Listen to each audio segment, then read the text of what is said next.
Supreme court के आईनी bench ने जस्टिस मंसूर के 13 और 16 जनवरी के अहकाम खत्म कर दिए। कस्टम रेगुलेटर ड्यूटी केस की समाअत के दौरान जस्टिस जमाल मंदुखेल ने रिमार्क्स दिए। अदलिया की आज़ादी की फिक्र सिर्फ चंद अफराद को नहीं सबको है। जो काम करें वो तो ढंग से करें। कौन सी कयामत आ गई थी, ये भी अदालत ही है। सुप्रीम कोर्ट और अदालतों ने रहना है, हमें ही अपने इदारे का ख्याल रखना होगा। कोई परेशान ना हो, इस इदारे को कुछ नहीं होना। मैं नाअहल हूँ या मुझे कानून नहीं आता तो मुझे बता दें। आईनी बेंच के सरबराह जस्टिस अमीनुद्दीन ने कहा 13 जनवरी को ऑर्डर दिया, समाअत 27 जनवरी को होगी। फिर समाअत अचानक अगले रोज के लिए कैसे मुकर्रर हो गई।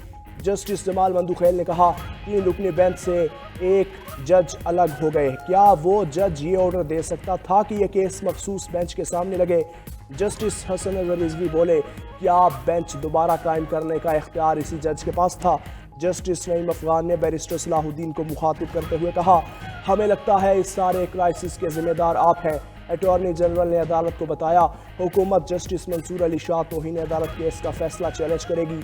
आईनी बेंच ने तौहीन अदालत केस की फाइल इस केस के साथ मुंसलिक कर दी। जस्टिस आयशा मलिक ने कस्टम रेगुलेटर ड्यूटी केस न सुनने की तहरीरी वजूहात जारी कर दी। मौक़िफ़ इख्तियार किया ये केसेस इसलिए नहीं सुनना चाहती ताकि 16 जनवरी के अदालती हुक्म की तकदीस को महफूज रखा जा सके। बहैसियत जज हमें अदालती अहकामात की तकदीस को महफूज और बरकरार रखना चाहिए। हमें ये यकीनी बनाना चाहिए कि हमारे अहकामात पर अमल हो। 16 जनवरी को ये केसेस 3 रुकनी बेंच के सामने मुकर्रर किए गए थे। केस में बेंच के दायरा इख्तियार के बारे में सवाल उठाया गया था क्योंकि ये बेंच आइन की 26वीं तरमीम के तहत आइनी बेंच नहीं था। अदालत ने 2023 के सुप्रीम कोर्ट एक्ट की दफा 2 के तहत कायम कमेटी से बेंच की दोबारा तश्कील का हुक्म दिया। कमेटी ने बेंच की दोबारा तश्कील के बजाय केसेस बेंच से वापस लेकर आइनी बेंच कमेटी के सामने रखने का हुक्म दिया। आइनी बेंच कमेटी ने अपनी 17 जनवरी की मीटिंग में इन केसेस को 27 जनवरी के लिए मुकर्रर किया। दोनों कमेटियों ने 16 जनवरी के अदालती हुक्म को नजरअंदाज किया। मुज़ाकरात के चौथे राउंड के लिए मैदान तैयार, सियासी टीमें गायब। पीटीआई का मुज़ाकरात के चौथे सेशन में शिरकत से इनकार। स्पीकर कौमी असम्बली एयाज सादिक ने हुकूमत और पीटीआई की मुज़ाकराती कमेटियों का इजलास आज 11:45 पर तलब किया। उधर स्पीकर कौमी असम्बली का गुज़श्ता रोज पीटीआई की मुज़ाकराती कमेटी के सरबराह उमर अयूब और असद कैसर से टेलीफोनिक राबिता इजलास में बैठने की दावत दी। उमर अयूब से गुफ्तगू में कहा मुज़ाकरात से किसी भी इख्तिलाफ का हल ढूंढा जा सकता है। उमर अयूब ने मुज़ाकरात को जुडिशल कमीशन की तश्कील से मशरूत कर दिया। उधर हुकूमती कमेटी ने तर्जुमान इरफान सदीकी का कहना है कि पीटीआई ना आई तो हम अपनी कमेटी को तहलील करने पर गौर करेंगे। ये तय था, कमीशन बनाने का जवाब 7 दिन में देंगे। पीटीआई मुज़ाकरात के लिए आए, हो सकता है उन्हें कमीशन मिल जाए।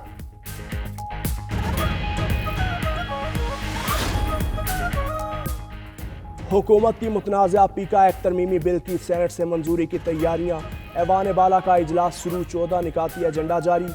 डिजिटल नेशन पाकिस्तान बिल 2025 की मंजूरी भी एजेंडे में शामिल। वज़ीर दाखिला 3 नए बिल ऐवान में मुतारिफ करवाएंगे। इम्तना स्मगलिंग माइग्रेंट्स तरमीमी बिल 2025 पेश होगा। इम्तना स्मगलिंग ऑफ पर्सनस तरमीमी बिल 2025 पेश होगा। इमिग्रेंट तरमीमी बिल 2025 भी सेनेट में पेश किया जाएगा। सेनेटर फैसल वावदा एफबीआर अफसरान के लिए 1010 गाड़ियों की खरीदारी पर तवज्जो दिलाओ नोटिस पेश करेंगे। Senator Irfan Siddiqui rules of business में तरामीम पेश करेंगे। पीका तरमीमी बिल के खिलाफ सहाफ़ी कम्युनिटी का आज मुल्क गिर एहतिजाज का ऐलान। तमाम प्रेस क्लब्स के बाहर मुजाहरे किए जाएंगे।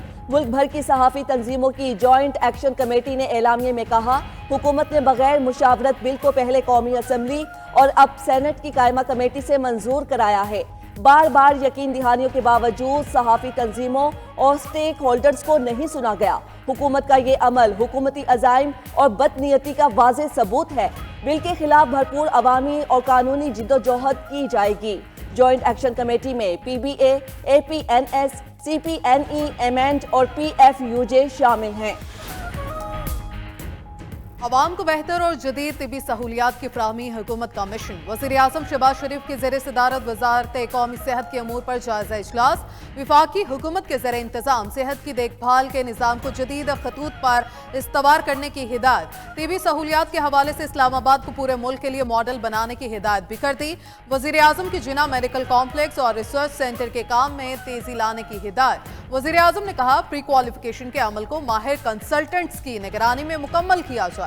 जिना मेडिकल कॉम्प्लेक्स के तामीराती काम और मशीनरी और आलात की खरीदारी का थर्ड पार्टी ऑडिट लाजमी कराया जाए। हुकूमत मुल्क भर में सेहत की सहूलियात के लिए तरजीह बुनियादों पर काम कर रही है। उधर वज़ीर-ए-आज़म की ज़ेर सदारत विफाकी काबीना का आज होने वाला इजलास मुलतवी कर दिया गया।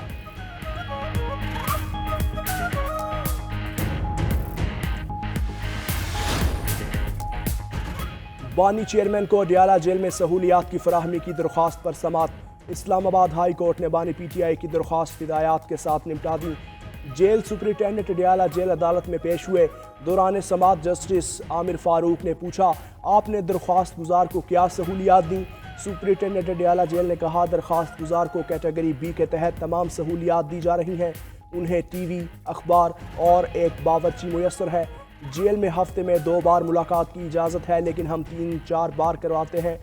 सज़ा होने से पहले बुशरा बीबी को मिलवाया जाता था, सज़ा होने के बाद भी मुलाकात करवा देंगे। चीफ जस्टिस ने कहा, बच्चों से फ़ोन कॉल पर बात करवाने की भी दरख्वास्त है। सुपरिटेंडेंट जेल ने कहा, जेल रूल्स और हुकूमत की जानिब से इंटरनेशनल कॉल्स की इजाज़त नहीं। अगर इजाज़त दी गई तो दीगर कैदी इसको अदालत में चैलेंज कर सकते हैं।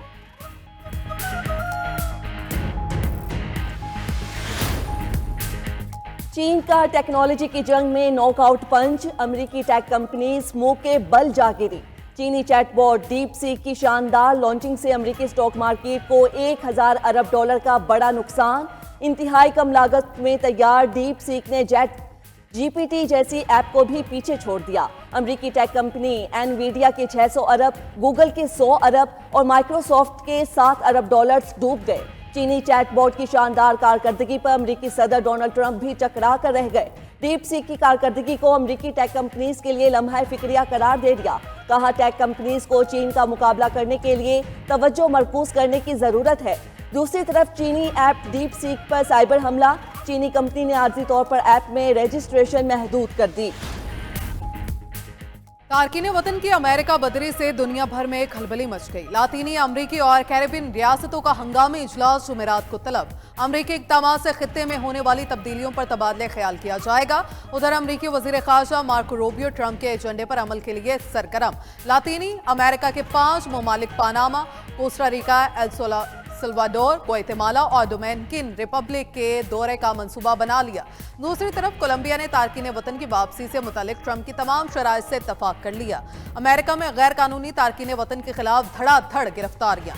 शिकागो, न्यू जर्सी और मियामी समेत दिगर शहरों में छापों के दौरान 956 तारकीन वतन पकड़ लिए। चीन का अमेरिका से अपने तारकीन वतन कबूल करने पर आमादगी का इजहार।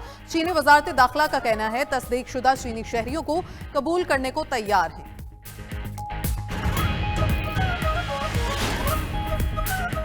अमरीकी वज़ीर ख़ारजा की फ़ोन डिप्लोमेसी मार्को रूबियो ने दुनिया के मुतादिद ममालिक के रहनुमाओं को फ़ोन मिला दिए। बरतानवी, फ्रांसीसी और जर्मन हम मनसबों से रबता। मुश्तरका मकासद मशरिक़ वुस्ता में तनाज़ात, यूक्रेन जंग समेत दीगर मामलात पर तबादला ख्याल किया। अमरीकी वज़ीर ख़ारजा का उर्दन के शाह अब्दुल्ला से भी टेलीफोनिक रबता। शाह अब्दुल्ला से गजा जंग बंदी मुआहिदे और ख़ित्ते में इस्तेहकाम पर बातचीत की। मार्को रूबियो ने कहा, शाम को दहशतगर्दी का अड्डा या पड़ोसियों के लिए खतरा नहीं होना चाहिए। अमरीकी वज़ीर ख़ारजा ने कीनिया और कोंगो के सुदूर से भी फ़ोन पर बातचीत की।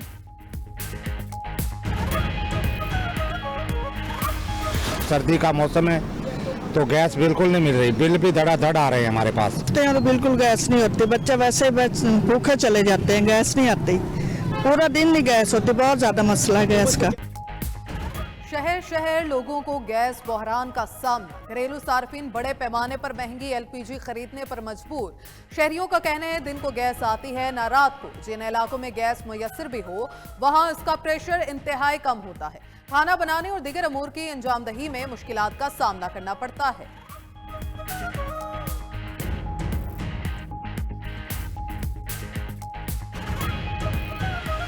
दुनिया 5G पे पहुंच गई है, हमें 4G अभी तक पूरी तरह मुकम्मल नहीं चल रहा। हुकूमत पाकिस्तान है, हम उनसे अपील करते हैं कि जो नेट की सुस्त रवि है जिसकी वजह से आवाम परेशान है, इसका जो मसला है उसको हल किया जाए।